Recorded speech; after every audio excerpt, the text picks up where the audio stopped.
panel Future of Media and Blogging. And today we can talk about predictions and what's going on in this year. And Derek, you should be first. Introduce yourself, please. Hi, everyone. My name is Derek Jistenfield. I am the co-founder of GSD Venture Studios, along with my partner, Gary Fowler, and we start, grow, and invest mostly in AI and big data startups.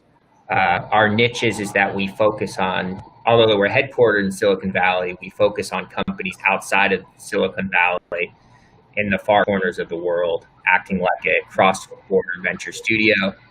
Prior to that, I ran a storytelling marketing firm called Cult Following, where we built online and offline communities and helped monetize them, and worked in several other startups from $0 to $2 billion, holding senior roles from director of growth to CEO to chief operating officer.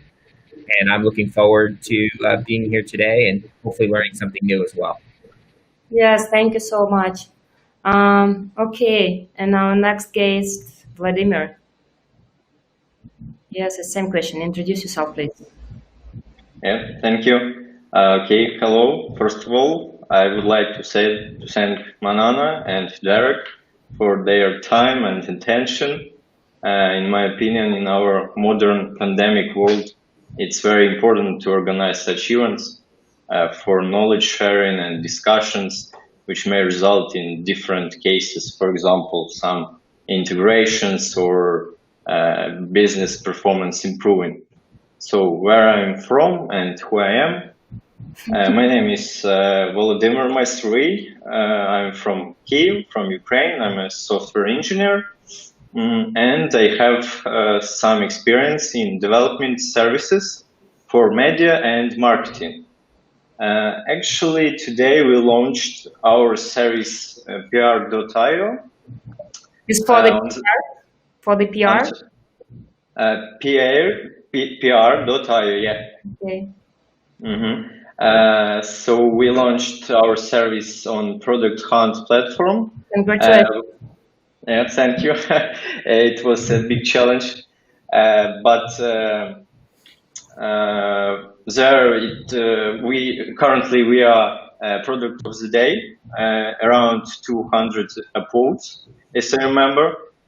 So PR.io is a service that provides you with ability of customizing your posts in social networks and analyze their efficiency via our statistics, which we provide you. And I will tell some details more later. Later.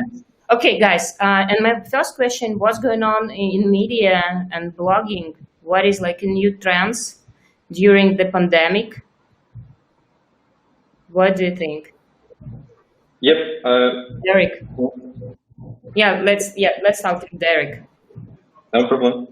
I mean, one of the things that I think that's going on, I don't see it so much in the pandemic, but I think it's really relevant is, I follow a lot of tech communities around the world, and there's been some challenges right now in Belarus, and the way that I'm following that is in Telegram on Nexta.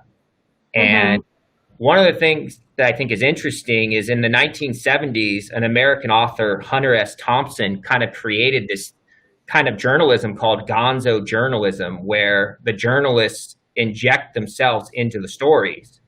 And Hunter S. Thompson was doing that in the 1970s in Rolling Stone magazine. And I think what's happening today is you have the journalists and the audience intersecting in real time on a platform like Telegram. And I just think that's incredibly interesting. Although it's kind of been a long time coming, but it's definitely something that I find incredibly relevant to what's going on right now and what we'll continue to see. Interesting. And how it's look for the brands and for the startups in media. Well, I think startups are going to have to make some decisions if they're going to be blogs or if they're going to be platforms. I also think there's a lot going on because there's so much noise and everyone is blogging. You're seeing a kind of a huge shift to curating content versus producing your own content. And that's not necessarily a new concept. I mean, Drudge Report, I consider him a blogger. I mean, he curates content to tell a story he wants. But I think brands are going to have to decide, are they going to create a platform and allow others to curate content for them? Or are they going to be the curators? And what are the unique ways that they're going to continue to provide content so that they're able to evolve with users? I mean, obviously creating a channel on Telegram would be less relevant in the US compared to other parts of the world, but that could shift very quickly. Yeah. And Vladimir, the same question. What do you think? I can totally recommend for each media or blog or site is to try or to use something like silver bullet, in my opinion, is paywalls. For example, in Ukrainian media, we have a lot of really interesting, honest, and high quality media that could be monetized through paid subscriptions. And but our market, unfortunately, is not ready for this yet. But I do think that maybe after 5 years, this may change. Yeah, but during the pandemic, what's going on in Europe, and why you wanna actually go to the microblogging? What is the difference between the content promotion and content distribution, and what's you want like to bring to the content creators? Why you running this application and this tool?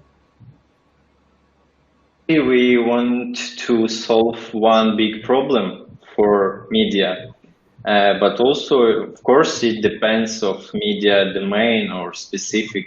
In some cases, there are a bit efficiency for microblogging, but for example, some SMB, smart business, which could be provided via media, it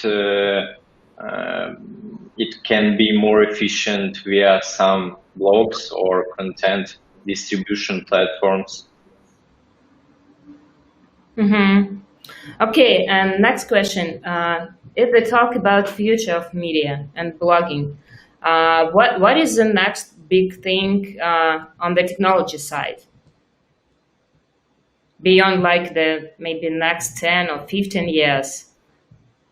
Maybe artificial intelligence, maybe VR and AR, maybe something new with new opportunities for the investors as well.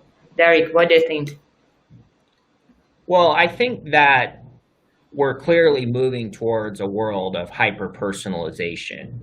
And I think the word author is going to become rather interesting and could possibly disappear, or at least the definition of an author will change. I do think the incumbent brands will stick around for a long time as long as they can continue to maintain trust. But how content is produced, I think will change drastically. And what I mean by that is whoever the quote unquote author is will provide content that's personalized for the reader, and not just time of day or subject, but down to the words they're going to read it, whether it's a microblog, short form, or long form content. All that is already known today and really can be customized and delivered to a reader the way they want to read it. I mean, Grammarly knows how we all write, Google knows how we all read, and knows our preferences. It's just a matter of creating the ubiquity and, quite frankly, the legislation and the initiative from readers to deliver all this. And I really do think that that's how it's going. And to lay the point home, I think all three of us could be reading a blog by a brand, by the same author, but read it in three different formats while we're doing it. And I definitely think that's the way it's going. I think the second thing, and perhaps a shorter term, what Vladimir brought up is the paid media and finding ways to charge, like what Substack has done in the last, 12 months. And, I think that's been incredibly interesting to watch. And, they've really been one of the first brands to kind of crack the nut on charging. And that's incredible. Yes, actually, I'm totally agree about this. Vladimir, what do you think? What is the next big thing in media on the technology side? Totally agree with Derek, but if we want to see what will be mostly effective in the near or long-term future, let's see what we have today. For example, big data, AI, or ML are already actively used for generation or optimizing texts, monotony or emotional analyzing. So these technologies will only grow for investors, for requirements, everything. But one more case for me, mostly in some cases are funny, and it's virtual or extended reality. This vector is also interesting for me and for investor, in my opinion. For example, it would be so cool if we will have some ability to attend the wedding of the royal family in real time, for example. So, in my opinion, VR and XR, it's second phase of the next media improvement. Really interesting. And what is the next level of personalization in media? Like if we talk about privacy, Derek, what's going on in privacy? Well, it depends who you ask and which stakeholder is concerned. I think as it relates to privacy, and I don't know if this is the exact answer, but I do think that the fake news kind of pandemic or the fake news going on is going to have to be solved. And I was working with a company that was connecting video onto the blockchain, so it was impossible to so you would always know if it had been edited or not. And I think that's an interesting technology, and I think there's got to be some other things built to determine when a video of a police officer, for example, doing something is a complete video or when it's been edited. And that's not necessarily privacy, but I think it's a huge challenge that somebody has got to take on. And I know there's different forms already happening, but I'd like to see it at a little greater pace, to be quite frank. Thank you. And Vladimir, what's going on with privacy and monetization model personalization on your product? In our product, in PR.io? Yeah. Mostly we provide you to improve your efficiency with creating some amazing previews in social media, because if the content is not high quality, it won't be consumed. So a problem of quality the main of us, the main function in our service. With our service, you are able to customize your previews with different images, texts, descriptions, and measure their efficiency, provide ABC testing, and etc. So this is short description about our service. Okay, and what is like your prediction? How it could be in next 2-3 years on the personalization side? Each of us needs to have perfect posts, perfect advertising, and it is necessary for each media. And we know that 2 or 3 years ago, Facebook permit preview customizing for your links or posts which you create, and our solution is what I said, silver bullet for this problem. Mm-hmm. Okay, and my next question: what is a microblogging in this year? How it should? I was just going to say, in layman's terms, microblogging is the opportunity for a brand or an influencer to establish authenticity.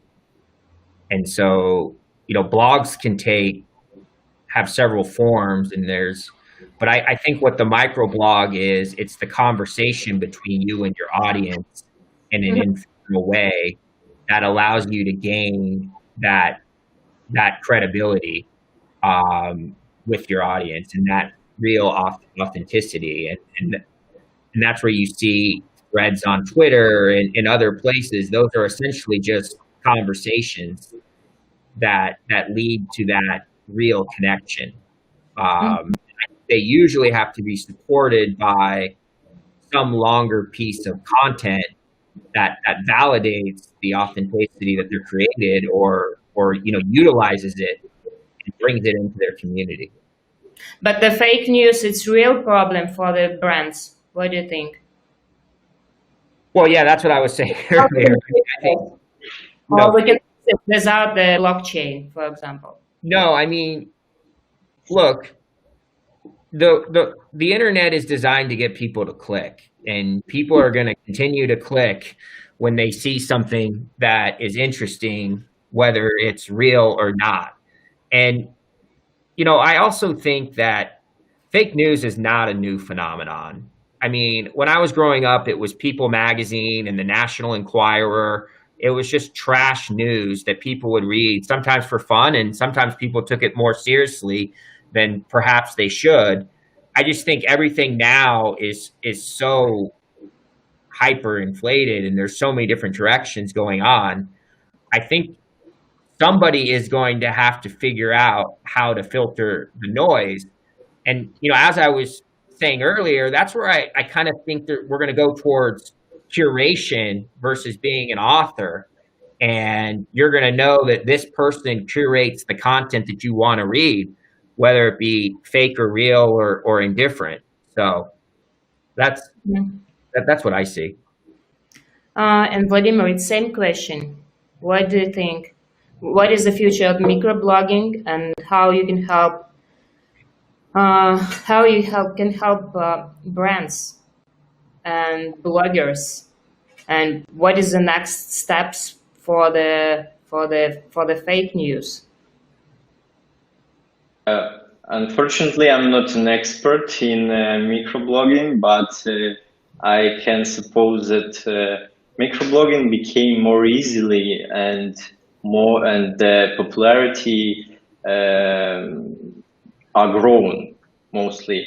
And the people learned how to earn money. For example, it could be some volunteerism for branding populations or something like this. And the case of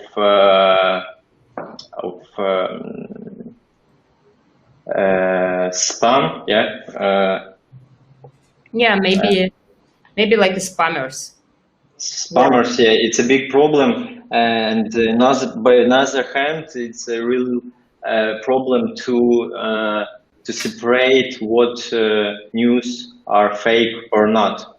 I know that Facebook or Twitter tried to create their own solution for fake detections, and this is really big problem with this, and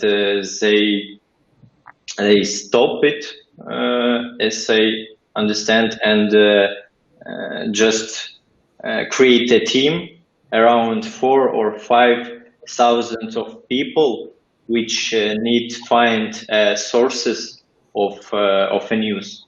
So this is one way to prevent some fake news.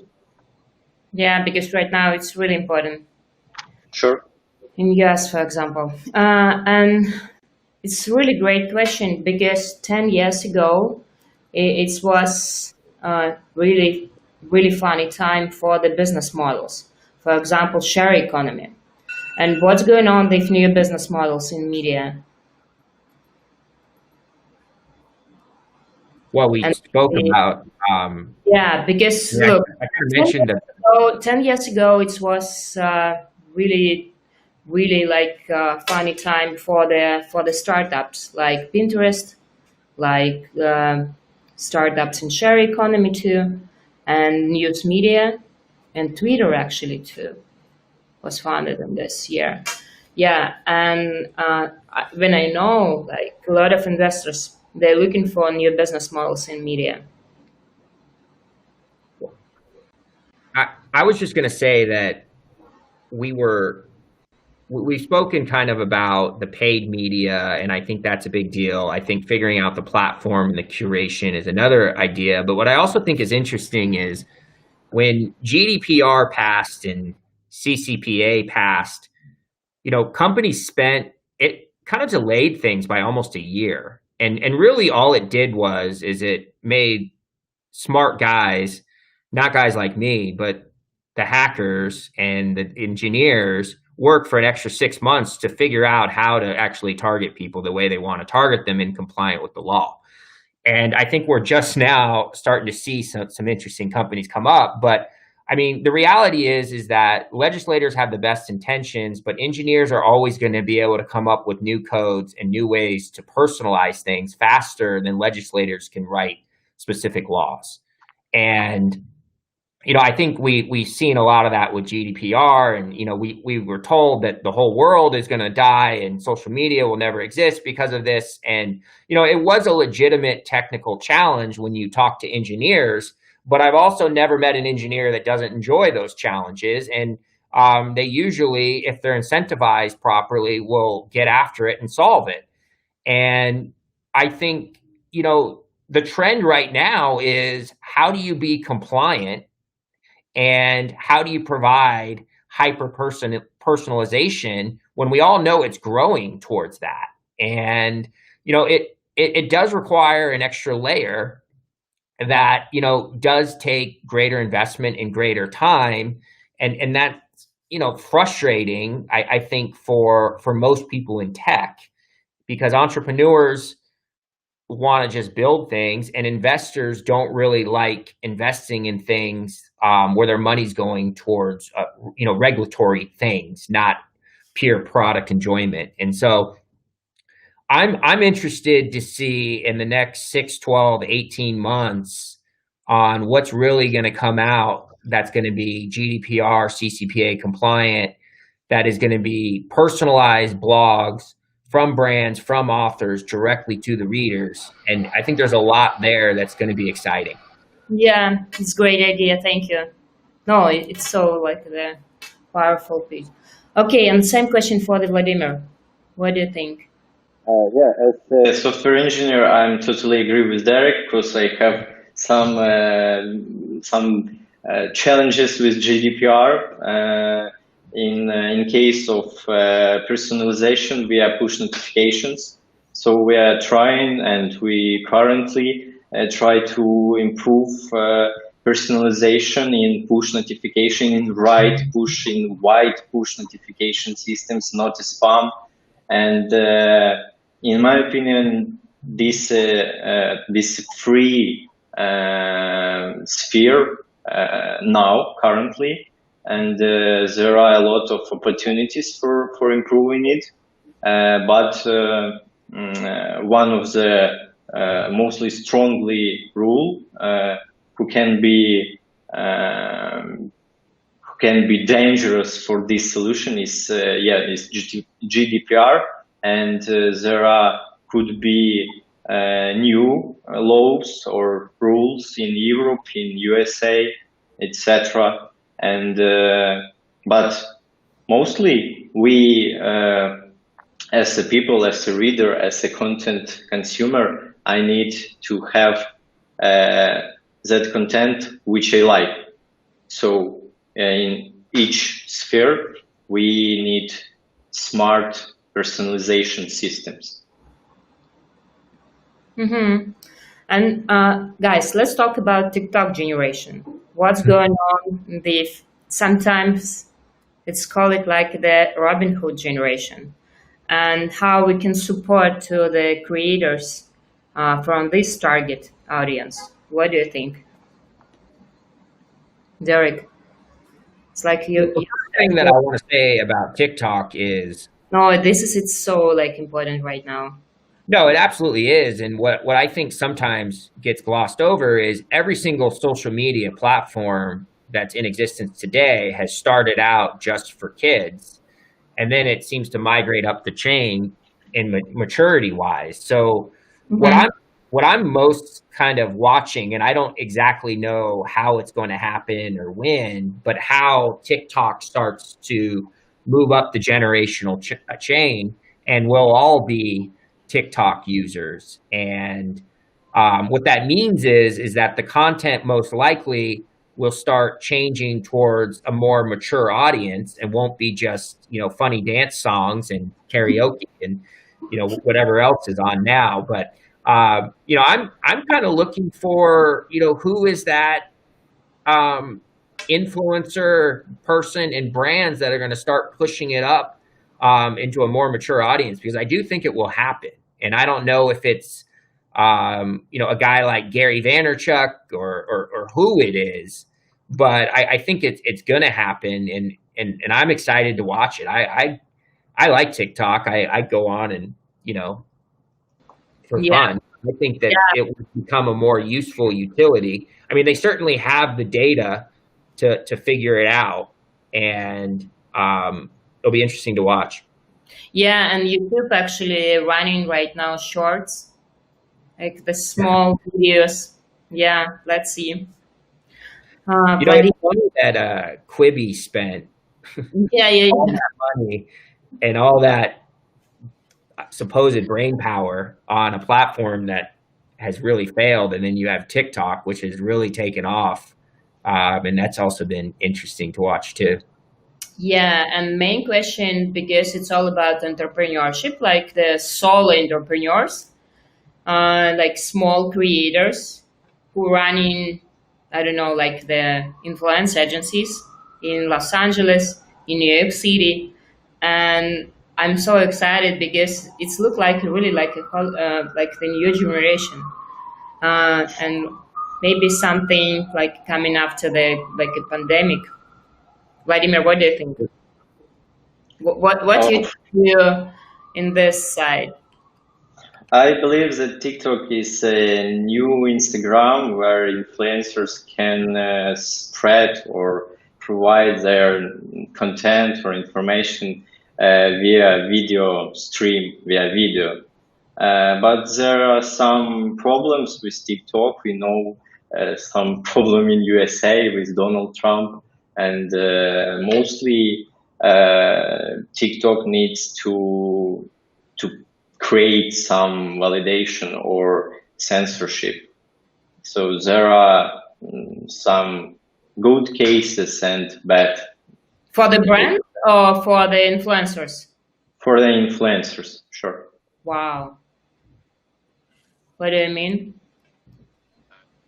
Adult content, for example, Okay.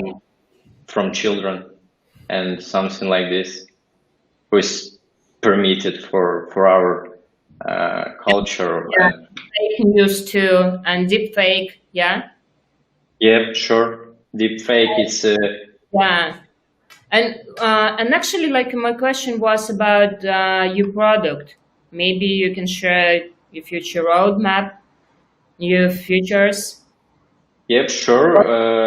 What you to do for the younger bloggers, and for the guys who wanna stay in short videos.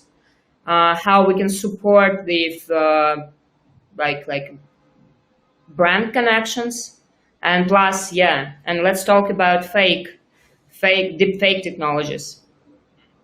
Okay, I have some example for it. For Yeah, example, let's imagine that Manana wants to share me some TikTok video via link in, for example, Telegram Messenger. So Telegram only render text of HTTPS and TikTok and blah blah blah. So I haven't some context of the video. I know that this is TikTok platform, and after redirect, I will see some video, but I haven't the context. I haven't the description or some picture. So we provide you an instrument which you can enrich your TikTok video link with some extra information, with image, with text and description. So as for me, this is really efficient way which can introduce some knowledge before you go to the link. And about some backlog, we have a really big backlog. It's a really big challenge to release our most required features for production, and it would be some cases with UTM management, with multi-access, with REST API, with advanced comparison of analytics, for example, to provide more easily way to create some ABC tests. And what else? Improvements in preview builder, some image modifications, support new messengers like WhatsApp, WeChat, and etc. And we will try to release these features as soon as it's possible.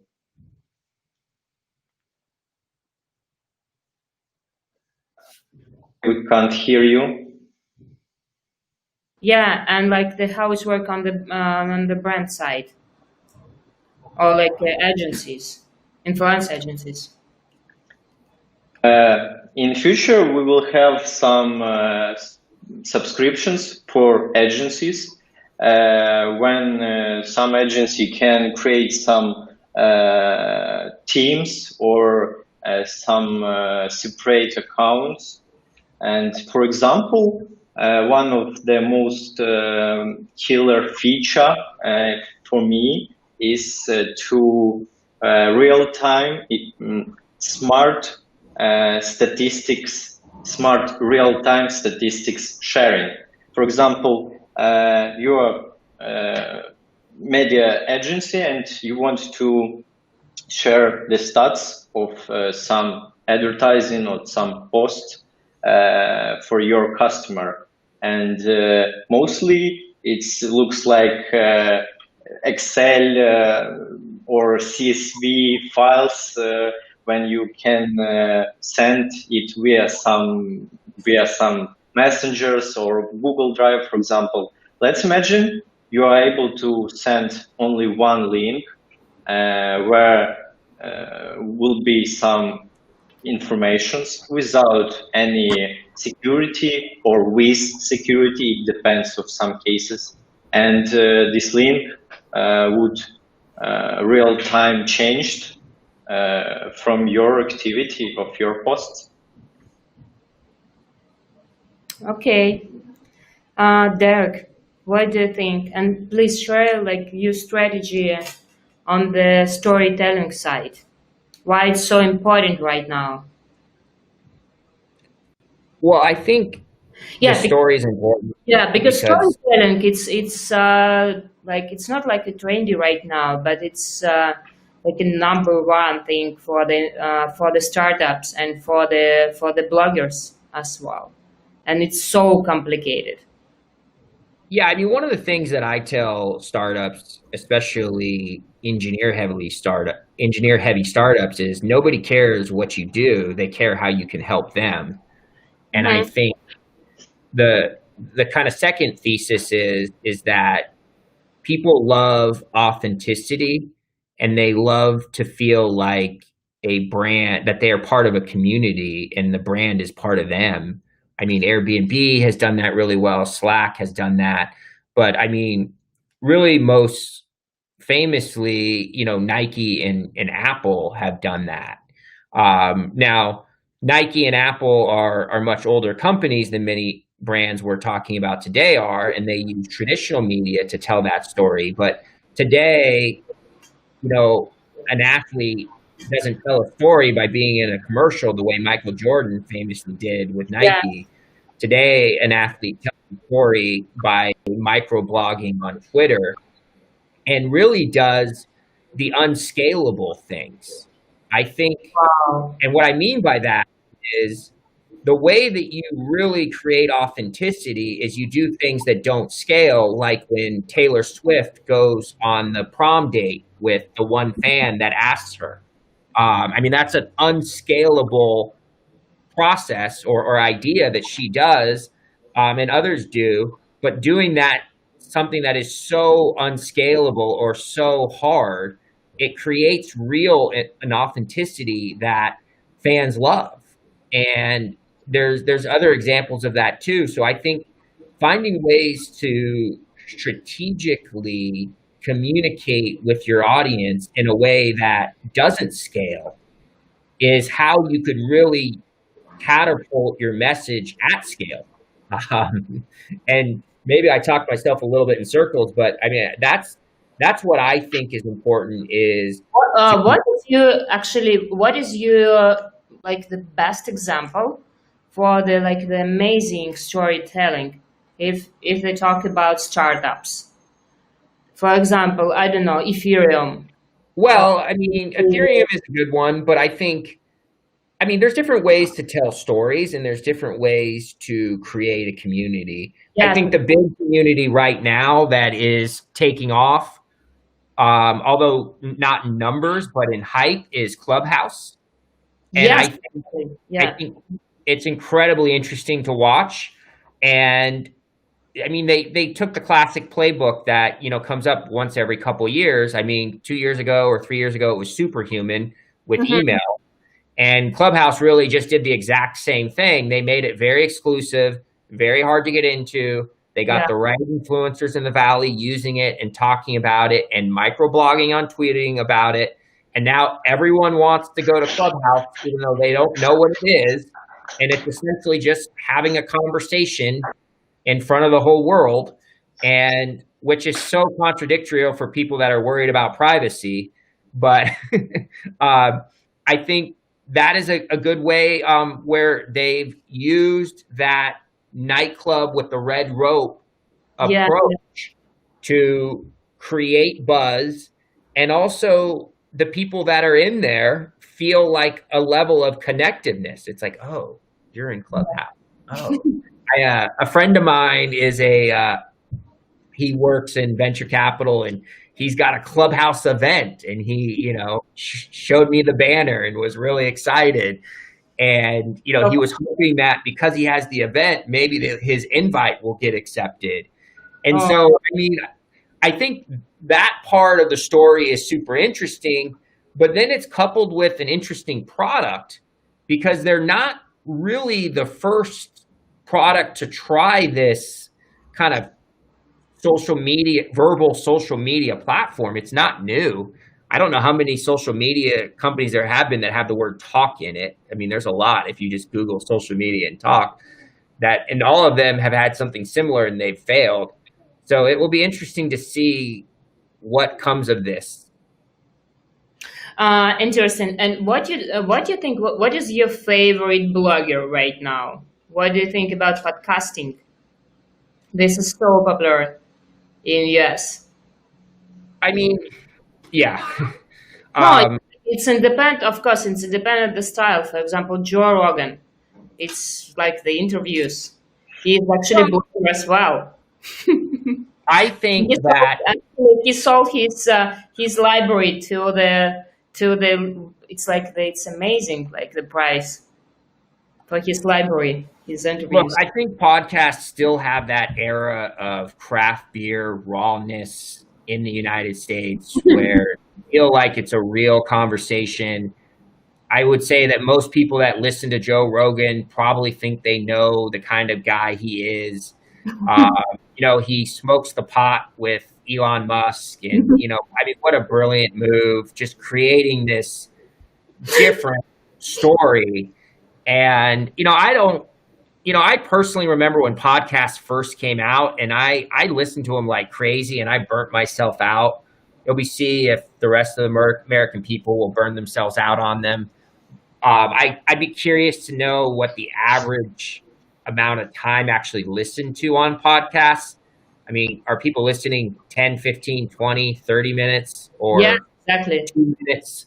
I don't know. I would guess it's closer to 2 minutes than 30, but that's just a hypothesis. Yeah, I mean, like it's independent the platform. What do you want to use? And like maybe mobile or maybe desktops. Yeah, I mean, I think it's interesting. I think, I'm still a boring older guy.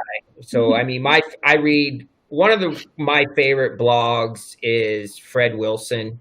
He's a venture capitalist, and why I think it's so good is because he blogs every single day, 7 days a week for the last 10 years. He has not missed a day.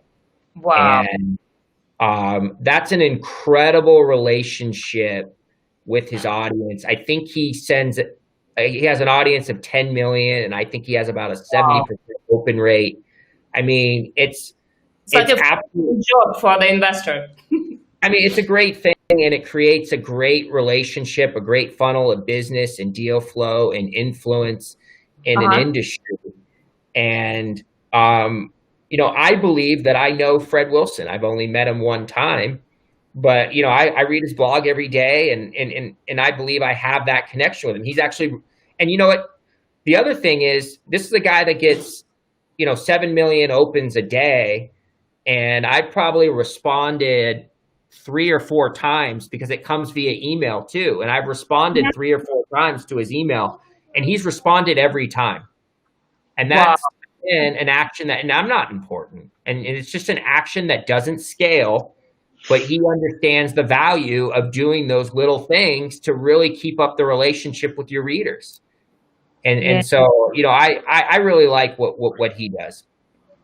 It's a great example. Okay, and what is in your prediction? What is like the future for the media, like Wall Street Journal or maybe Forbes? Well, if they can survive, assuming they can survive the current state, and assuming they're here in a year, I do think there's value in the brand of the Wall Street Journal, the New York Times, and the Washington Post. I do not think those brands are going to outright disappear. As long as they can continue to invest in trust and tackle some of the issues that you're bringing up. And I think they will.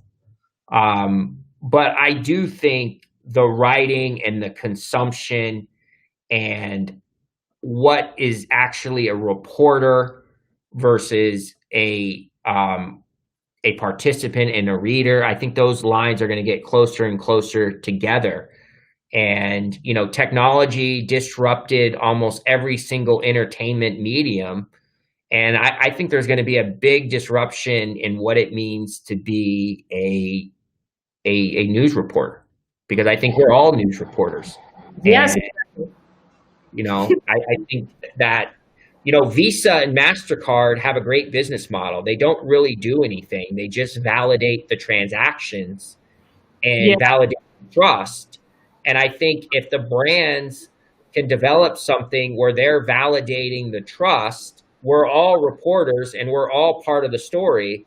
And I think that's what you're going to see. And they're just going to curate trust and from us all. And what we as individuals aren't delivering to these brands, there's going to be artificial intelligence that will do it for them. So I think that will be, what's going to happen. Mm-hmm. Vladimir, what do you think? Could you repeat your question? I'm sorry. What is your favorite blogger? What is your favorite maybe podcast, maybe media, and what's going on? What should be in future for the Wall Street Journal, or like Forbes or TechCrunch? Okay, I see. I do like some sports or auto bloggers, and this is really interesting for me. I can read or see some video during a really long time when I'm free. But mostly, as for me, the most efficient, useful is podcasts, and do like to listen some podcasts during to my job, with some podcasts about some space technologies or SpaceX or NASA, and what else? About Wall Street Journal, actually, I have no idea. One special tools for the bloggers. Yeah, and send please for us a link. What's going on Product Hunt? Yep. Okay. I'll try. Yeah, actually, like in my opinion, Wall Street Journal, it's look like the microblogging, because they have a lot of really smart, like media guys and contributors, and they use the Twitter as well. Yeah. And your tools actually really helpful for the connection with brands and how we can support to the bloggers and media. Send for us this link. Yeah, what do you think about like a conservative media and TV channels, like old-fashioned broadcasting? What is the next? Well, I mean, I still think it's interesting. I still love the story of Drudge Report from so many different facets. I mean, when you're talking top 5 most viewed websites on the internet that spent no time on UX, no time essentially on product. I mean, his product is the curation. And, I think that it's been, widely successful by any stretch of the imagination. And, I think that there is something there.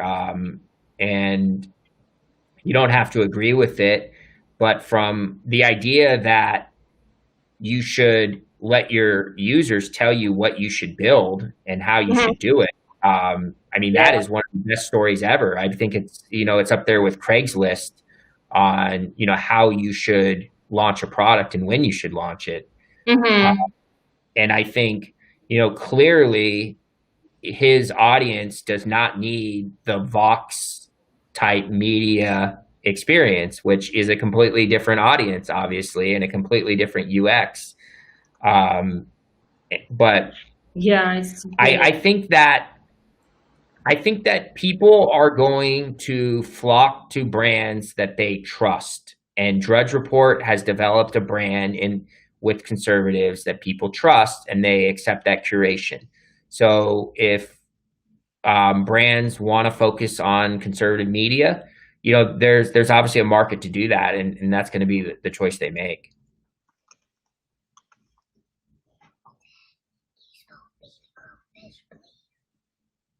You're muted. What do you think the most important for the investors? Maybe you give them some advices for the venture capital firms or business angels who want to support media technology. Well, I think Or maybe what is the best, like a short-term strategy for the investors? Because, for example, actually, guys from this platform, like the Restream, they invest more than $50 million in streaming right now. Yeah, and I'm so excited. That's great. Investors want to be the gaming and entertainment and media. It's so like the happy right now. Maybe in short strategy. Look Well, at industry like event marketing.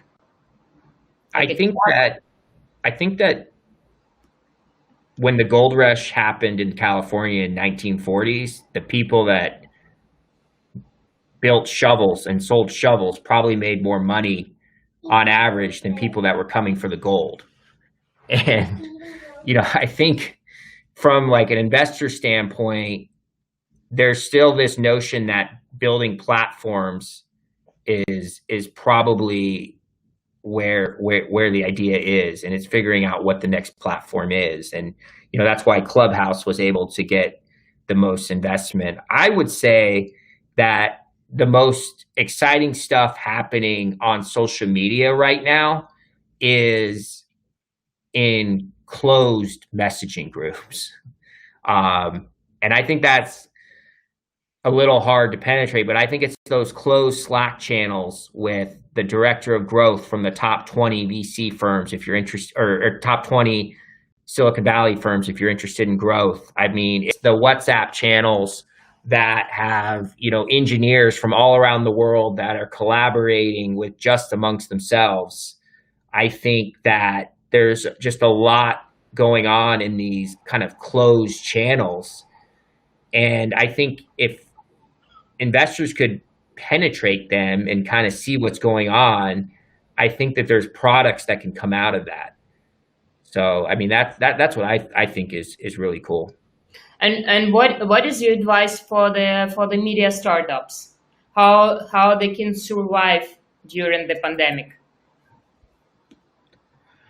Well, I mean, media startups are no different than any other startup. I mean, they need to listen to their customers and listen to their users. And if their solution doesn't fall into the top 3 problems that a user has, then they need to change and pivot so they're providing for that solution.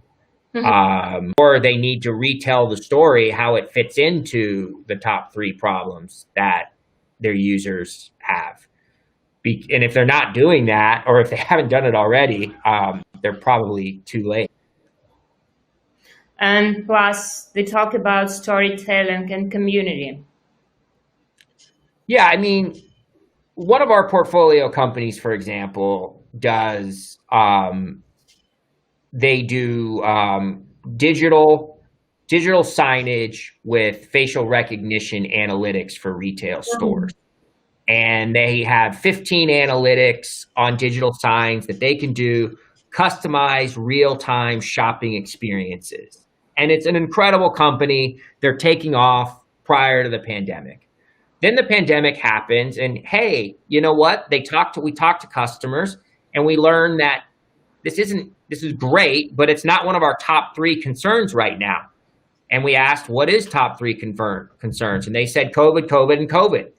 And so what we've done with the software is We've incorporated thermal recognition, and now it could be digital signage that provides real-time policy announcement, but also fulfilling the policy. So it will notify someone if they don't have a mask on, and the display will say, please put your mask on. It will notify people about social distancing. And, you know, it's something that pivots a little bit, so it's their concerns, and it allows them to continue to get meetings, but also sell the whole platform, which is ultimately what they want to do. And so I think if you're not tweaking your story or listening to what your customers' top 3 initiatives are, then you're not in the right spot.